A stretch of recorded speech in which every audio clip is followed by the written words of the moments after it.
Yay! Nay. Like a horse, nay. No, I know what you're doing. It's just disturbed by it. Hello and welcome to Sam's on Wrestling. This is the Round Table and a new mini-series within the Round Table. This is our yay and nay discussion thing. It's a pros and cons list. I don't want to call it a pros and cons list. I think yay and nay is more fun. I think so as well. Yay! Nay. Yay. Nay. Nay. I like it. What we're going to do in this segment is we're going to take a wrestling category that is sometimes divisive is the word I'm looking for. Some people see it in positive, some see it in negative. Sometimes it's 90%, 10%. That's what we're going to look at. We're going to look at the pros and cons as much as we can on something that is very different in the wrestling world. But we are Sam's on Wrestling. I am Sam. This is our baby of Baby Sam. I am a fetus. I am a child. Are you? Mentally. You're a part-time child, which leads us on what we might be looking at today, because we are going to be discussing, thinking of the positives and negatives, our yays, our nays, of part-time wrestlers. But before we get into it, please don't forget to like, share, and subscribe. Ring this bell. Ring it. Yay. Yay. Yay. You might find out more of when we do some stuff. Okay? So we're going to look at part-timers. So our definition of part-time is quite obvious. Someone who isn't on a full-time schedule. Someone who, comes in every now and then, could be once a year, some cases, 4 times a year, does the big events, does things here and there. Some people are more part-time than others. So, for example, we could go for the most extreme, which was The Undertaker, who had the Santa Claus contract. Yes. Works once a year.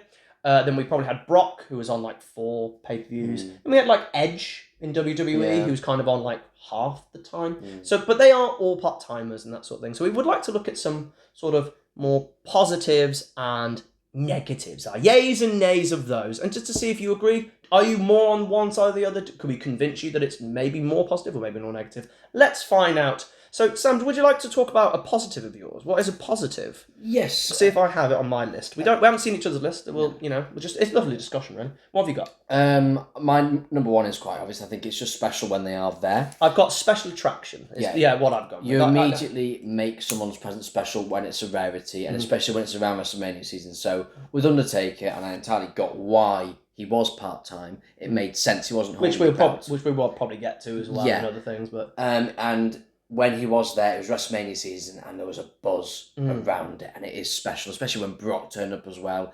You always had to watch because they're not going to be there long, so you've got to watch it while it's. And it was always a main event. It's not that they turned up and then had an IC feud. Yeah. Every time that Undertaker was in a match, it was a high-profile match. Every time Brock was in a match, it's a high-profile. Even Logan Paul, I would argue, even if he's in a mid-card feud, like a Seth Rollins was kind of a mid-card feud, his United States run and all that stuff, people still wanted to watch those. And I absolutely agree, the special attractionness of them. You can't be a special attraction if you're there all the time. And I think that was the thing they messed up with so many wrestlers. If they just didn't turn up all the time, generally, I'm not saying going part-time, I'm saying give them 3 weeks off, give them a month off, and then suddenly, I think they do it a little bit with Gunther.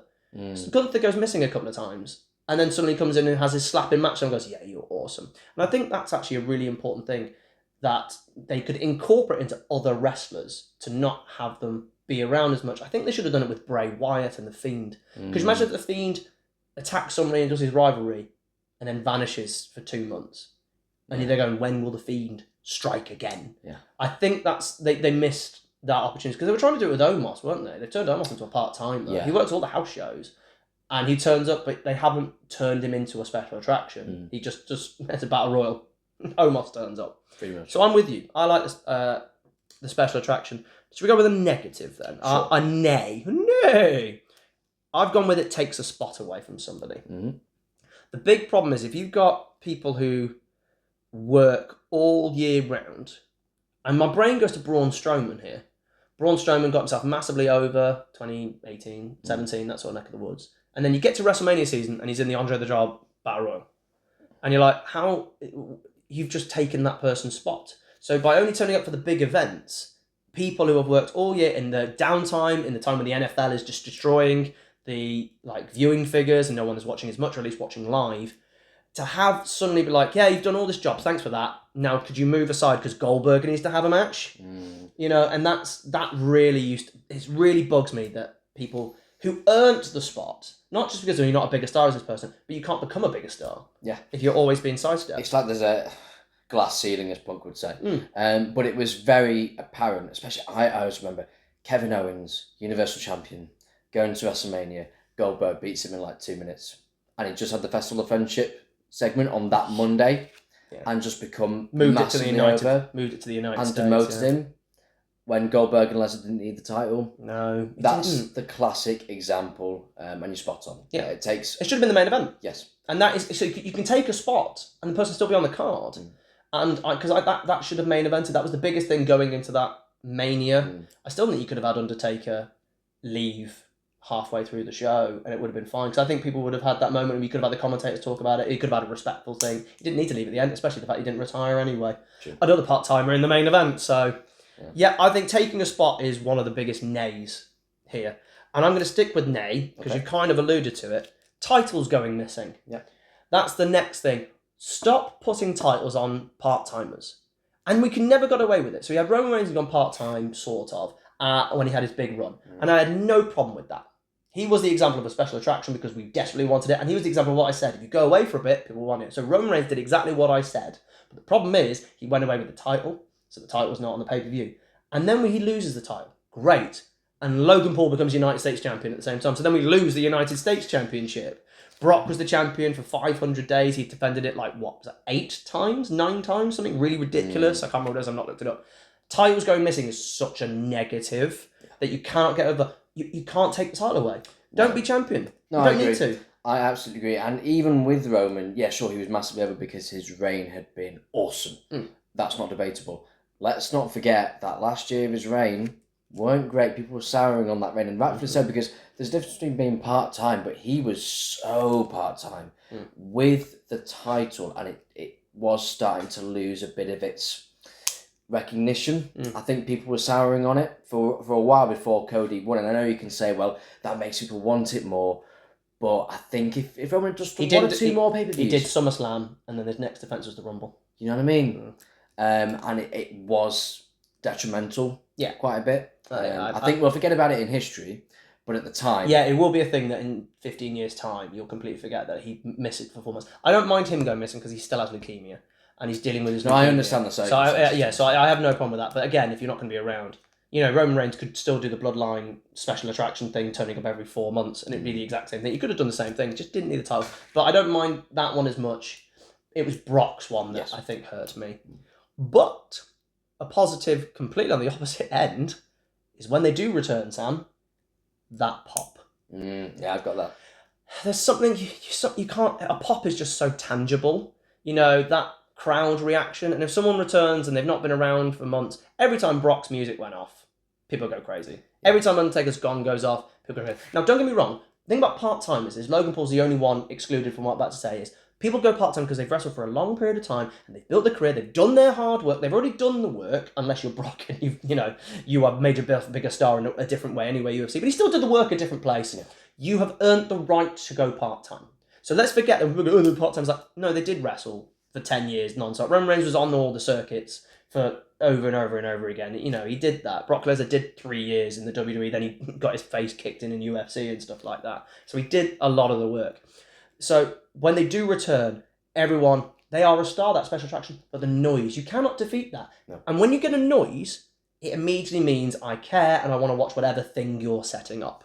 Absolutely. It's straight away, even if it's not going to be very good. Brock-Cody was a decent-ish rivalry, but we were still coming off the back of Cody losing, so we weren't in the mood. Brock's attack of Cody made no sense. They never explained it. But the pop for it was huge. And we were going into the match going, I'm looking forward to those Brock-Cody matches, even though the story makes no sense. Yeah. And another thing as well is I think that's is another pro that ties on to what you said. You can, if that part-timer gets destroyed by someone, taken out or defeated, their absence... You feel it, and it really puts over whoever has just put them out. Yeah. So you can work an injury, say you've injured Brock or you've injured whoever, and that really, really big star being out, it makes that other person feel like a big deal. And I had to capitalise on that, but it's a really good narrative tool, actually. And then you can pick the feud up again when they come back from injury. I think Edge with Judgment Day was Yeah. a similar kind of thing. Yeah. So it creates, it's easy to create a long-term overarching story with someone who's part-time because you don't have to have them around all the time and book them every week. So it enables you to tell different stories as well. Would you like to give us a negative, Sam? Do I you have would another? love Do to. you have a nay? You know what? I didn't even know if I was going to say this one. The first negative I wrote down is just sucks. Sucks. It feels as a fan... Don't care. Yeah, that the wrestler... And different circumstances, because we know Undertaker, for example. I'll come when the money's there. You know what I mean? And it just... Most fans like us are going to watch the entire year. Yeah.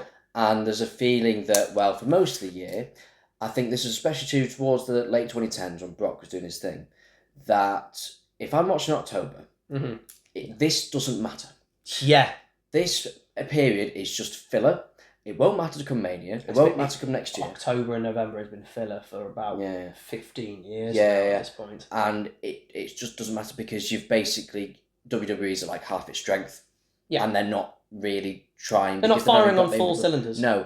And it just makes it harder to watch. And then what happens is you get out of the loop. And once you get out of the loop, sometimes you don't go back in. So you lose fans that way.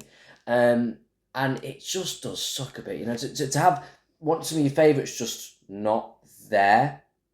It leaves a bad feeling, a bad taste in the mouth. Can I do a positive and a negative off the back of that? Because I absolutely agree, because it does feel like it sucks. So you said as a long-term fan, it sucks. However, as a positive, it brings in lapsed fans. The amount of people who go, I remember Brock, I know The Undertaker, or I'll come when they're there. That brings it in. Every WrestleMania season, maybe even SummerSlam season, the people who aren't watching start watching. And if there's a good storyline going into it, think Bloodline WrestleMania 40. I know this is very different, but The Rock is there, part-timer again. But people were there watching it, and because they were there, it made it something even more special. There was obviously other things going on that made it special. I'm not saying that, but my point being is it will bring in lapsed fans, and those lapsed fans might stick around potentially to watch if they carry on. So those part-timers have that star power that brings them in. However, on the flip side, by always relying on those part-timers, you cannot build main event stars. When those lapsed fans came in this year to watch The Rock, they get to see Cody and they got to see Seth. And to an extent Roman, but Roman's been in the main event for 10 years. And people might not have known who Cody was. You know, if they were a fan coming in new, if they were a brand new fan or a lapsed fan, because they I want to see The Rock do his thing, there's Cody. Cody becomes wins. How often during Brock's reign, Cena's part-time stuff and all that lot, did they put over the new guy for everyone to go, there's the new guy, there's your new main eventer. Triple H is doing it now. But it also meant that now the part-timers have kind of, this sort of neck was released for the back end of 2024 has been Logan Paul as the United States champion. He was the champion for all that time. Therefore, no mid-carders could get over or build around it. Like, you think Gunther is the Intercontinental title. He actually got people over in losing, you know, by beating them. So I think you've got the lapsed fans being brought in, but then they weren't being able to appreciate any new stars because the main event was Undertaker versus Brock, Roman Reigns, you know, John Cena. It's the same people. It's what CM Punk complained about. How am I meant to get good if I can't be in the main event? And hopefully Triple H has changed that aspect now. But if you should think about it, what was the main event of WrestleMania 37? It's Edge, part-timer, Roman, he'd just come back from being part-timer, and Bryan, who was leaving. That was the main event 37. I love all three. But if you watched, they were all gone pretty much the next night. You know, bar Roman, but Roman was gone later on. And WrestleMania 38 was Roman Brock. You know, it's like... But yeah, that's how I feel. Do you have anything else that you would like to go with? Any more positives or negatives? I've got a couple more. Let me think. I think we've mainly said everything, really. I'll tell you what, I've got two more nays and one more yay. Okay, so let's go with a nay, okay? Some wrestlers go on longer than they should do by being part-time. And Goldberg should have retired. He couldn't wrestle anymore. He was dangerous. The Undertaker shouldn't have wrestled. He became dangerous. And The Undertaker even said it when he had that match with Goldberg in a podcast. He said he didn't really spot that Goldberg wasn't right when he hit his head off the post. Because he said he lost that ring rust, that kind of... Intuition had gone. The being on a bike and it just being that natural thing that you do. He'd lost that. And I think watching someone who's just not very good... There's a difference between someone going on too long, but getting a part-time. Every Goldberg match since he returned, bar two, both at Brock and both squashes, essentially, and one very quick one, every match has been terrible. And like there was other people like Foley kept coming back and doing some great matches, and then it just started getting really sad in TNA and really not sad. Kurt Angle getting a bit sad, and I don't want to see someone I've loved and admired looking downtrodden. So that is a massive nay. But on the complete flip,